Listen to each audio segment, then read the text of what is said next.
Killy sera vainqueur pour 800e de seconde sur Guy Périllat, qui voit ainsi s'écrouler tous ses espoirs. Tu as fait des photos, toi, donc Je faisais surtout l'air d'arrivée à Champs-Rousse. Pierre Guyot, ancien chef du service photo du Dauphiné libéré. la photo que toi, tu as préférée. C'est peut-être celle de Killy et Périllat à l'arrivée de la descente, parce que c'était celle-là, c'était peut-être la plus vivante, parce que ça a surpris tout le monde aussi. Killy enlève la victoire, rééditant l'exploit réalisé 12 ans plus tard. En 1968 pour Grenoble et en 1992 pour Albertville, les Jeux Olympiques d'hiver déclenchent une mobilisation générale dans les rédactions de Rhône-Alpes. Le Dauphiné libéré, quotidien alpin par définition, se retrouve chaque fois en première ligne. Pour ces journalistes, c'est une expérience inoubliable. J'étais jeune journaliste, c'était le premier événement auquel je participais et je travaillais à la locale de Grenoble. Donc pendant la durée des Jeux Olympiques, la locale de Grenoble, ça devenait le centre du monde en quelque sorte. André Verret, chargé des faits divers à Grenoble en 1968. Et depuis des mois, on se préparait pour cette échéance qui allait être relativement brève, 3 semaines quand même. Pendant les Jeux Olympiques, bizarrement, cette ville était très éclairée. Je me souviens d'une ville très éclairée où il y avait des policiers partout. Il y avait des compagnies de CRS qui étaient venues de toute la France et dans le centre de Grenoble, il devait y avoir un CRS tous les 50 mètres. Les appels avaient été lancés pour que les gens ne viennent pas à Grenoble en leur disant il y a la télévision qui va passer tout ça en direct. Pour la première fois, on faisait de la couleur à la télévision et les gens ont écouté le conseil, ce conseil, sont restés chez eux.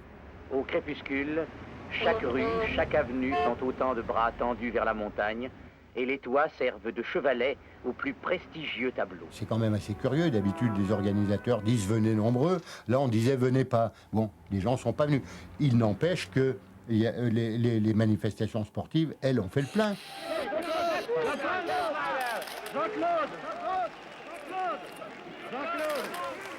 Ça a été la première année pour la couleur, pour la télévision. Et puis Kodak nous avait installé des laboratoires couleur à Grenoble pour la photo. Ouais.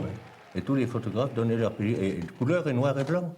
Et tous les photographes donnaient leur pellicule. C'était développé dans l'heure qui suivait.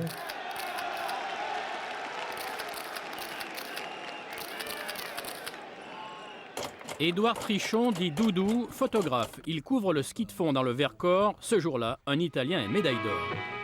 Le 7 février 1968 à 9h07, Franco Nones gagne la course et consacre la fin d'une époque.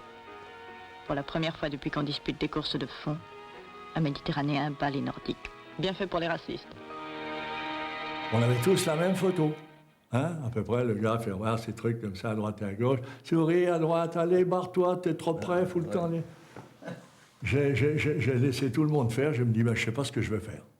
J'ai fait comme tout le monde, mais je suis pas content de mon travail. Il me dit, oui, mais on habite, on a nous, nos appartements, là. Il était fatigué. Il dit à son entraîneur, si, ragazzo, voglio dormire. Alors il s'est couché sur son lit, il avait une espèce de divan qui était là, puis il avait sa médaille qui était comme ça à la main, tu vois. Oh putain, j'ai dit, je vais faire cette photo-là. Alors je suis allé vers lui, je lui ai dit, tu vas la tenir comme ça, tu vas la poser sur toi et tu vas dormir, là.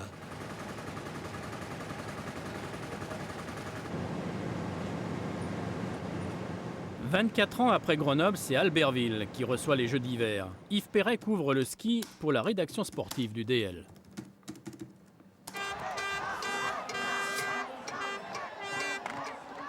On ne peut pas passer à côté de ce qu'il a fait parce que, pareil, le mec, il est dans les tribunes en train de rigoler avec ses potes 1 heure avant de monter. Ça faisait 3 ans qu'il avait dit « moi, je serai champion olympique ».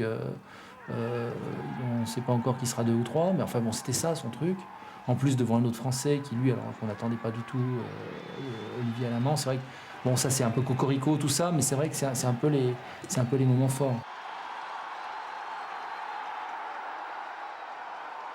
Les gens qui écrivent l'histoire sur des jeux, c'est ceux qui sont en bas avec un dossard sur les fesses, quoi. Mais c'est pas...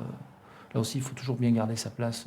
On est des témoins, point final, des témoins privilégiés parce que c'est pas donné à tout le monde d'être aux Jeux Olympiques, mais on reste quand même que des témoins.